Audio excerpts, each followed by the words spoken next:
خوای تعالى لسورة أنفال آياتي سي أفرمي وإذ يمكر بك الذين كفروا ليثبتوك أو يقتلوك أو يخرجوك ويمكرون ويمكر الله والله خير الماكرين.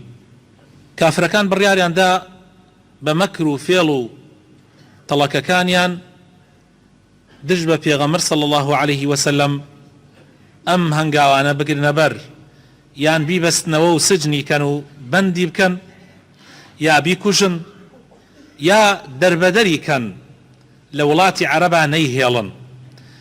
ئەوان خەریکی فێڵ و تەڵەکەی خۆیانن، بەڵام خوای تەعالا کارەکانی بە شێوازێکی ترە. ئەم بوونەوەرە ڕاستە خوای تەعالا مەجالێکی زۆری داوە، بوارێکی زۆری داوە مرۆڤەکان تایە ڕۆڵ ببینن، بەڵام تەنها شتێلێک کە خوا ئیزنی بدا، خوا بڕیاری لەسەر بدا، ئەوان تایە ئەتوانن جوولە بکەن. ئەگینا هەموو شتەکان بەدەستی خوای پەروەردگار.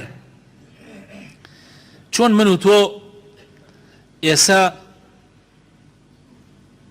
هاتنمان بۆ دنیا لە چی کاتێکە و لە چی شوێنێکە، ینی خوای پەروەردگار هێناومانێتێت دنیاوە، لە چی ڕۆژێکە لە دایکە بی، لە چی شوێنێک لە دایکە بی، لە چی دایک و باوکێک لە دایکە بی، لە چی بنەماڵە و عەشرەت و هۆز و قەومێک لە دایکە بی. چۆن ئەمانە هیچی بەدەستی خۆت نییە، هەمووی خوای پەروەردگار ئەی خوڵقێنێ. بە هەمان شێوە شتەکانی تری ئەم دنیاە هەمووی بەدەستی خوای پەروەردگارە. ئەوەی کە مەجال دەدا خوای پەروەردگار بیر و باوەڕ و عەقیدەیە لەگەڵ کارکردنە لەو بوارە، لەو سنوورە کە بازنەیەکی دیاریکراوە، لەوەیە خوای تەعالا مەجالی من و تۆ و هەموو خەڵکی داوە. بۆیە با یەقینمان هەبێ کە ئەم دنیاە کافرەکان، بێدینەکان، خراپەکاران چەندێ مەکر و تەڵەکە و فێڵی خۆیان بکەن، بەڵام لە سنووری ئەو بازنەیە دەرناچن کە خوا بۆیانی داناوە.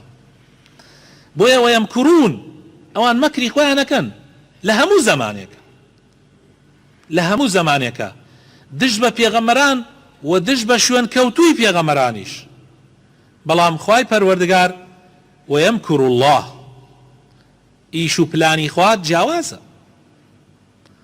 ئەگەر بڕیاری لەسەر بێ خوای پەروەردگار ئەوان هیچیان لە توانایە و لە دەسڵاتانە بێ، تەواو هیچیان لە دەست نایە.